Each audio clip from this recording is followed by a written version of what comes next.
Good morning, students. From today, we are going to start our chapter 13, that is, Why Do We Fall Ill? जैसा कि हमको chapter के नाम से ही समझ में आ रहा है that in this chapter we are going to discuss about कि हम बीमार कैसे पड़ते हैं, वो कौन सी चीज़ें होती हैं जिनके कारण हम बीमार पड़ते हैं और उनको हम कैसे करेक्ट कर सकते हैं, कैसे हम उन बीमारियों का इलाज कर सकते हैं, right? So in this chapter we are going to discuss about all these things. So let us start reading the chapter. First of all, an activity is given to us here. We have all heard of the earthquakes in Latur, Bhuj, Kashmir, etc. or the cyclones that attack the coastal regions. आप सभी ने इन बारे में सुन रखा होगा कि लातूर, भुज, कश्मीर इन सब areas में अर्थक्वेक्स आते रहते हैं, या जो कोस्टल एरियाज़ होते हैं वहाँ पर बहुत सारे साइक्लोन्स हमको देखने को मिलते हैं. Think of as many different ways as possible in which people's health would be affected by such a disaster. हम इस तरीके के और भी बहुत से डिज़ास्टर्स के बारे में सोच सकते हैं जिनके कारण लोगों की जो लाइफ है वो बहुत ज़्यादा अफेक्ट होती है. If it took place in our neighbourhood, हमारे आसपास के इलाके में भी इस तरीके की बहुत से डिज़ास्टर्स होते हैं जिससे कि हमारी जो लोगों की जो लाइफ है, लोगों की जो हेल्थ है वो अफेक्ट होती है.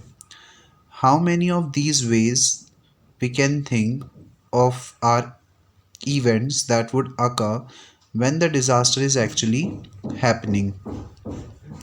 तो जब इस तरीके कोई भी डिज़ास्टर्स होते हैं तो कौन कौन सी चीज़ें होती हैं, हम किन किन तरीके से सफ़र करते हैं, उस बारे में आप सोच सकते हैं. How many of these health related events would happen long after the actual disaster but would still be because of the disaster. जितने भी हेल्थ रिलेटेड इवेंट्स होते हैं इस तरह के डिज़ास्टर्स के बाद, उनके बारे में भी आप एक लिस्ट तैयार कर सकते हैं. Why would one effect on health fall into the first group and why would another fall into the second group. जो हेल्थ ग्रुप्स बनाए जाते हैं तो क्यों किसी को एक हेल्थ ग्रुप में रखा जाता है, क्यों किसी को दूसरे हेल्थ ग्रुप में रखा जाता है, क्या क्या डिफरेंस होता है लोगों की हेल्थ में, ये सारी चीज़ें हम लोग डिस्कस करेंगे. When we do this exercise, we realize that health and disease in human communities are very complex issues. अगर आप इन सब चीज़ों के बारे में सोचें या इसके बारे में इंफॉर्मेशन कलेक्ट करें तो आप ये पाएंगे कि लोगों की जो हेल्थ है और लोगों में होने वाली जो डिजीज़ेज़ हैं वो एक बहुत कॉम्प्लेक्स इशू होता है, वो बहुत कॉम्प्लिकेटेड चीज़ होती है विथ मैनी इंटरकनेक्टेड कॉजेज़. और किसी भी बीमारी के पीछे बहुत सारे इंटरकनेक्टेड जो रहते हैं रीजंस रहते हैं, राइट? हर किसी की बॉडी अलग अलग बीमारियों को अलग अलग तरीके से रिस्पॉन्ड करती है. We also realize that the idea of what health and disease means are themselves very complicated. और हम बोलते हैं कि हमारी हेल्थ अच्छी है या हम बोलते हैं कि हमको डिज़ीज़ हो गई है, तो हेल्थ अच्छी होने का मतलब या हेल्थ ख़राब होने का मतलब और डिज़ीज़, किसी को कोई डिज़ीज़ होने का मतलब, इन सब चीज़ों के इन वर्ड्स के क्या मायने हैं, that thing also we are going to discuss in this chapter. When we ask what causes diseases and how we prevent them, इस चैप्टर में हम बात करने वाले हैं कि कैसे कोई डिज़ीज़ होती है, हम कैसे हमको कोई बीमारी होती है. ऑल्सो हम ये चीज़ डिस्कस करने वाले हैं कि कैसे हम उस बीमारी को प्रिवेंट कर सकते हैं, उस बीमारी को होने से रोक सकते हैं. We have to begin by asking what these notions mean. हम अपना डिस्कशन शुरू करते हैं इस चीज़ से कि एक्चुअली ये डिजीज़ेस क्या होती हैं और क्या रीज़न्स होते हैं जिनके कारण ये डिजीज़ेस हमको होती हैं, right? We have seen that cells are the basic unit of living beings. आपको पता है कि जो लिविंग बींग्स होते हैं उनकी बेसिक यूनिट ऑफ लाइफ जो होती है वो सेल होती है. जितनी भी लिविंग ऑर्गेनिजम्स होते हैं वो सेल से बने होते हैं. Cells are made up of a variety of chemical substances. जितने भी सेल्स होते हैं वो बहुत सारे केमिकल सब्सटेंसेस से मिलकर बने होते हैं, जैसे कि protein, carbohydrate, fat, lipid and so on. Although the picture look quite static in reality, the living cells is a dynamic place. हालांकि जो पिक्चर है वो हमको थोड़ी सी स्टैटिक दिखती है, मतलब देखने में बहुत लगता है कि बहुत इजी है ये सेल और ये सारी चीज़ें, लेकिन रियली एक लिविंग सेल जो होता है वो एक डायनामिक प्लेस होती है। मतलब एक लिविंग सेल के अंदर बहुत सारे दूसरे ऑर्गेनल्स होते हैं और उनके बीच में कंटिन्यूअसली एक बहुत सारी प्रोसेसेस चलती रहती हैं।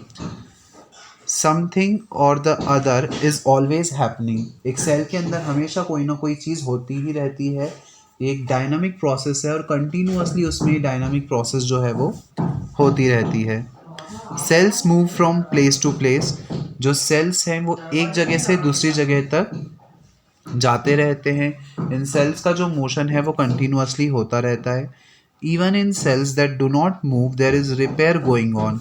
और ऐसे सेल्स जो कि एक जगह से दूसरी जगह मूव नहीं कर रहे हैं, अपनी जगह पर ही हैं, लेकिन उनमें भी कंटिन्यूअसली एक रिपेयरिंग की प्रोसेस जो है वो कंटिन्यूअसली चलती रहती है।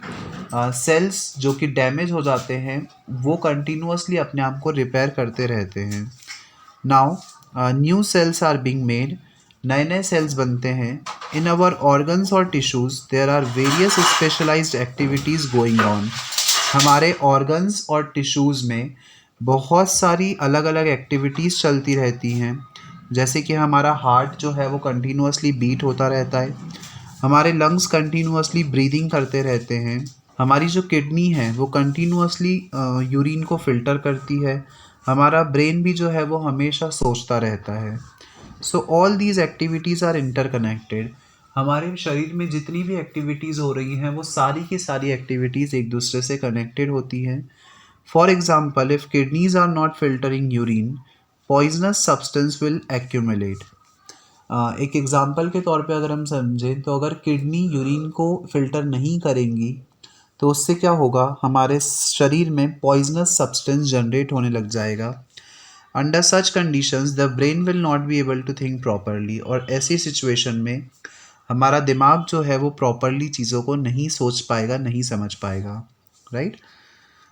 For all these interconnected activities energy and raw material are needed from outside the body.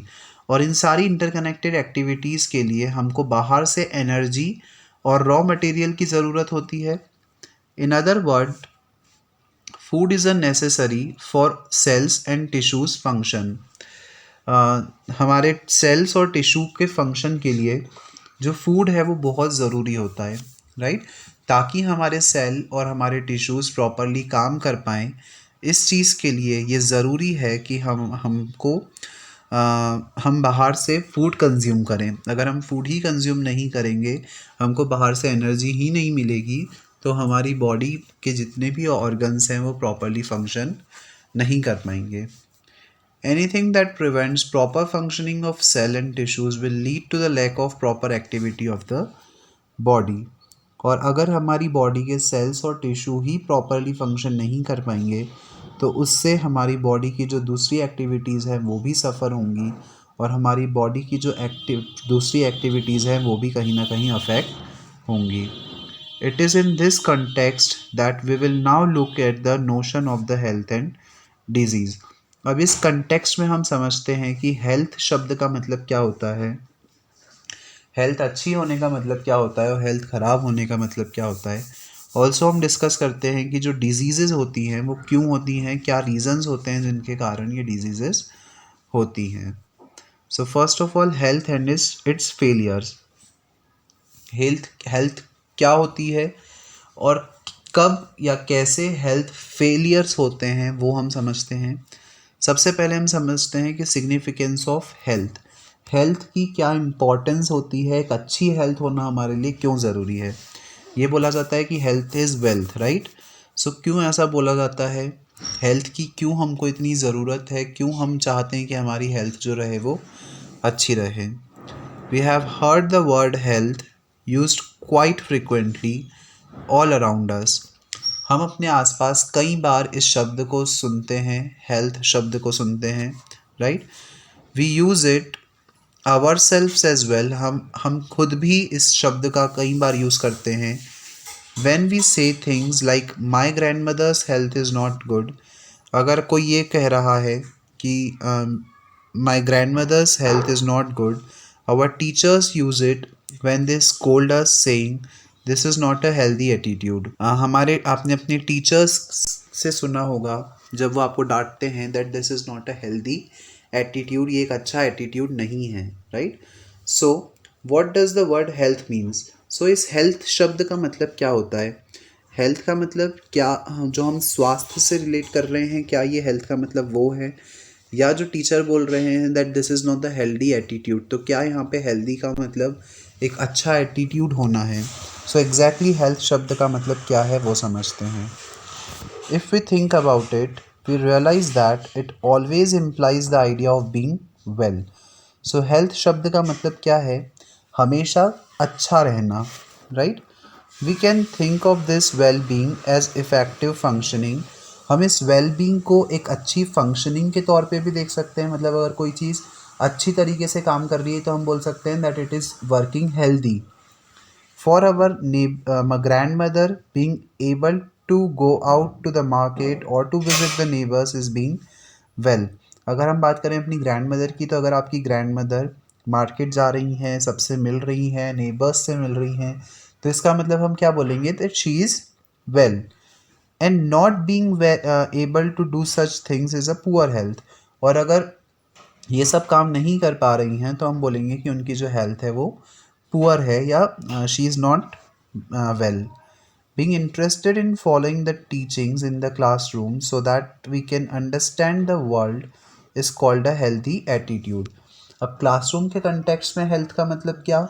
कि जब आप क्लासरूम में बैठे हैं तो आप सारी चीज़ों को सिंसियरली समझें, ताकि आप इस वर्ल्ड को ज़्यादा बेटर तरीके से समझ पाएँ, अब आपके आसपास होने वाली चीज़ों को अच्छी तरीके से समझ पाएँ। तो जब आप सिंसियरिटी से क्लास में बैठेंगे तो that is called the healthy attitude. और जब आप ये सारी चीज़ें नहीं करेंगे, while not being interested is called the opposite. और अगर आप ये सारी चीज़ें नहीं करेंगे, सिंसियरिटी से क्लास में नहीं बैठे हैं, तो that is called the unhealthy attitude, और उसको हम बोलेंगे कि एक हेल्दी एटीट्यूड नहीं है to be in the class. Health is there for a state of being well enough to function well physically, mentally and socially. So health का मतलब क्या है? हेल्थ का मतलब है आप अच्छे रहें, ताकि आप आपकी आपकी बॉडी प्रॉपरली फंक्शन कर पाए, फिज़िकली, मेंटली और सोशली आप केपेबल रहें to be in the society. तो इस कंटेक्स्ट में हम यूज़ करते हैं वर्ड हेल्थ का, राइट। नाउ अब समझते हैं the next topic, that is personal and community issues both matters for health. अब टर्म हेल्थ से रिलेटेड पर्सनल बहुत सारे इश्यूज होते हैं, एज वेल एज कम्युनिटी मतलब समाज के रिलेटेड भी बहुत सारे इश्यूज होते हैं। तो समझते हैं कि क्या क्या चीज़ें होती हैं। So if health means a state of physical, mental and social well being, it cannot be something that each one of us can achieve entirely on our own। अगर हेल्थ का मतलब होता है फिज़िकल, मेंटल और social wellbeing, मतलब हम physically अच्छे हैं, मेंटली अच्छे हैं और सोशली भी अच्छे हैं, तो कोई भी पर्सन सारी तरीक़ों से अच्छा होना इतना पॉसिबल नहीं होता है। The health of all the organism will depend on their surroundings और देयर इन्वायरमेंट। हर एक पर्सन की जो हेल्थ होती है वो उसकी सराउंडिंग पर डिपेंड करती है और उनके आसपास के इन्वायरमेंट पर डिपेंड करती है। The environment includes the physical environment, और इन्वायरमेंट में क्या क्या चीज़ें आ जाएंगी? उनके आसपास का इन्वायरमेंट, जैसे वहाँ का वेजिटेशन क्या है, वहाँ पे ऑर्गेनिजम्स कैसे हैं, ज़्यादा पॉल्यूशन तो नहीं है, इस तरह की चीज़ें सारी उनकी फ़िज़िकल इन्वायरमेंट में आ जाएंगी। So for example health is at risk in a cyclone in many ways. तो अगर हम बात करें एक साइक्लोन में, अगर आप हैं, आपके आसपास में कोई साइक्लोन आ रहा है, तो उस केस में जो हेल्थ हो आपकी हेल्थ होगी वो कहीं कई तरीक़ों से रिस्क में होगी। But even more importantly human beings live in societies. जो ह्यूमन बींग्स होते हैं वो सोसाइटीज़ में रहते हैं, हम एक समाज में रहते हैं। Our social environment therefore is an important factor in our individual health. हमारे समाज का क्या इन्वायरमेंट है, हमारे समाज किस तरह से सोचता है, वो भी चीज़ एक बहुत बड़ा फैक्टर प्ले करती है हमारी हेल्थ में। We live in villages, towns और सिटीज़। हम विलेजेस में रहते हैं, टाउन्स में रहते हैं, सिटीज़ में रहते हैं। In such places even our physical environment is decided by our social environment. हमारे आसपास का जो फिजिकल इन्वायरमेंट होगा, ये भी चीज़ कौन डिसाइड करती है? हमारे आसपास का सोशल इन्वायरमेंट, मतलब हमारे समाज का इन्वायरमेंट क्या है, हमारा समाज कैसा है, यही चीज़ डिसाइड करती है कि हमारे आसपास का फिजिकल इन्वायरमेंट कैसा होगा, right? Consider what would happen if no agency is ensuring that garbage is collected and disposed. आप सोचिए कि अगर आपके आसपास में ऐसी कोई एजेंसी नहीं हो जो कि आपके आसपास की साफ़ सफाई का ध्यान रखे, आपके आसपास का जो गार्बेज है उसको कलेक्ट करके उसको डिस्पोज करे। जैसे अगर हम बात करें कि हम सिटीज़ में रहते हैं, तो हमारी सिटीज़ में जो म्यूनसिपल कॉरपोरेशन है वो इस चीज़ का ध्यान रखती है कि आज सभी जगह की सफाई प्रॉपर मेंटेन रहे, गार्बेज कहीं पर भी इकट्ठा नहीं हो। लेकिन अगर हम सोचें कि ऐसा कोई ऑर्गेनाइजेशन या ऐसी कोई एजेंसी नहीं होती जो ये साफ़ सफाई का ध्यान रखती, तो what would happen if no one takes responsibility for cleaning the drains and ensuring that water does not collect in the streets और ओपन स्पेसेस।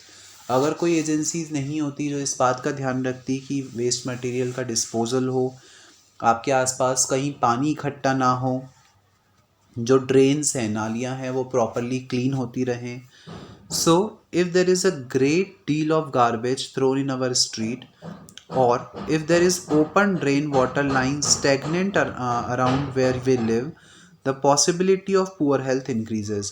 अगर हमारे आसपास कचरे का बहुत बड़ा ढेर होगा, या हम जहाँ रहते हैं वहाँ बहुत ज़्यादा पानी जमा हो जाएगा, तो इन सब कंडीशंस में बहुत ज़्यादा गंदगी अगर हुई तो इन सब कंडीशंस में हमारी पुअर हेल्थ होने के चांसेस जो हैं वो बहुत ज़्यादा हो जाएंगे। Therefore public cleanliness is important for individual health. तो हमारी अच्छी हेल्थ होने के लिए हमारे आसपास सफाई होना जो है वो बहुत ज़रूरी है। अगर हमारे आसपास सफाई होगी तो हमारी हेल्थ जो है वो अच्छी रहेगी, right? Now here one activity, some activities are being given to you, that activities we are going to discuss here. Find out what provisions are made by your local authority, municipal corporation or panchayat for the supply of cleaning water, clean drinking water. आप इस बारे में पता लगा सकते हैं कि हमारा जो म्यूनसिपल कॉरपोरेशन है या गांव में जो पंचायत्स होती हैं वो किस तरीके की मेथड्स को अडॉप्ट करती हैं वाटर को क्लीन करने के लिए, किस तरीके से वो ये इंश्योर करती हैं कि हम तक जो पानी आ रहा है वो क्लीन ड्रिंकिंग वाटर आए, right? Are all the people in your locality able to access this? क्या हमारे आसपास जितने भी लोग हैं सबको वो क्लीन वाटर मिल रहा है? स्पेशली शहरों में तो ये प्रॉब्लम नहीं होती है, बट गाँव में जो वाटर मैनेजमेंट की प्रॉब्लम है वो एक बहुत बड़ा इशू है। आज भी कई सारे गांव ऐसे हैं जहाँ पर लोगों को पानी नहीं मिल पाता है बिकॉज वहाँ पर प्रॉपर मैनेजमेंट टेक्निक्स नहीं है, right? So it is very important कि सभी लोगों को पानी प्रॉपर मिल पाए, उसके लिए म्यूनसिपल कॉरपोरेशंस और पंचायत जो हैं वो ध्यान दें। Find out how your local authority manages the solid waste generated in your neighbourhood. हमारे आसपास में जितना भी नेबरहुड हमारे वेस्ट मटेरियल जनरेट होता है उसको किस तरीके से डिस्पोज ऑफ किया जा रहा है, राइट? जो म्यूनसिपल कॉरपोरेशन की गाड़ियाँ आती हैं to collect the garbage from our homes, उस गार्बेज का क्या किया जाता है, उसको कैसे डिस्पोज किया जाता है, इस बारे में आप पता लगा सकते हैं। Are these measures adequate? क्या वो जो तरीके अपना रहे हैं वो तरीके पर्याप्त हैं, या इस बारे में हम और कुछ चीज़ें अपनी तरफ से ऐड कर सकते हैं या आप कुछ सजेस्ट कर सकते हैं? If not, what improvements would you suggest? अगर कोई इम्प्रूवमेंट की रिक्वायरमेंट है तो आप किस तरीके के इम्प्रूवमेंट सजेस्ट करेंगे? What could your family do to reduce the amount of solid waste generated during a day or a week? आप अपने फैमिली लेवल पर या आपकी फैमिली अपने लेवल पर आप क्या कोशिश करते हैं कि आपके घर में कम से कम वेस्ट जो है वो जनरेट हो? तो किस तरीके से हम अपने फैमिली लेवल पर वेस्ट को कम से कम कर सकते हैं, right? Now We need food for health, and this food will have to be earned by doing work. Obviously बात है कि हमको अच्छी हेल्थ के लिए फूड की ज़रूरत होती है, और ये फूड हमको कब मिलता है? By doing work. हमारे पेरेंट्स जो हैं they do work and they earn the food for us. For this the opportunity to do work has to be available. और जो वर्क हमारे लिए अवेलेबल है, हमको उस अपॉर्चुनिटी को ग्रैब करना पड़ता है. Good economic conditions and jobs are therefore needed for individual health. तो हमारी हेल्थ अच्छी होने के लिए क्या ज़रूरी है? कि हमारी इकोनॉमिकल कंडीशन अच्छी हो और हमारी जॉब्स जो हैं वो अच्छी हो, ताकि हम अपनी लिविंग्स को अर्न कर पाएँ और हम अपनी हेल्थ का ध्यान रख पाएँ. We need to be happy in order to be truly healthy. अगर हम हेल्दी रहना चाहते हैं तो हमारे लिए बहुत ज़रूरी है कि हम हैप्पी रहें, राइट? हम खुश रहें. And if we mistreat each other and are afraid of each other, we can not be happy और हेल्दी. अगर हम एक दूसरे को मिसट्रीट करते हैं या एक दूसरे से अगर हम अफ्रेड हैं, डर रहे हैं किसी से, तो हम हैप्पी और हेल्दी नहीं रह पाएंगे. Social equality and harmony are therefore necessary for individual health. समाज में एक हार्मनी बनी रहे, एक भाईचारा बना रहे, और इक्वालिटी, सोशल इक्वालिटी बनी रहे, समानता बनी रहे, ये बहुत ज़रूरी है एक अच्छी हेल्थ के लिए और to be happy and healthy.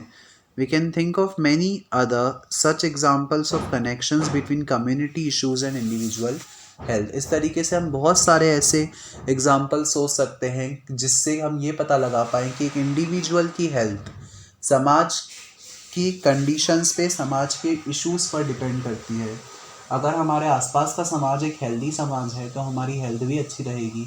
अगर हमारे आसपास की कंडीशंस अच्छी नहीं हैं तो वो कहीं ना कहीं हमारी हेल्थ को डेफिनेटली अफेक्ट करेगा, right? Now in our next class we will start with our next topic, that is distinction between the healthy and disease free person. एक हेल्दी पर्सन होने में और एक डिजीज़ फ्री पर्सन होने में, दोनों में क्या अंतर होता है, ये चीज़ हम डिस्कस करेंगे.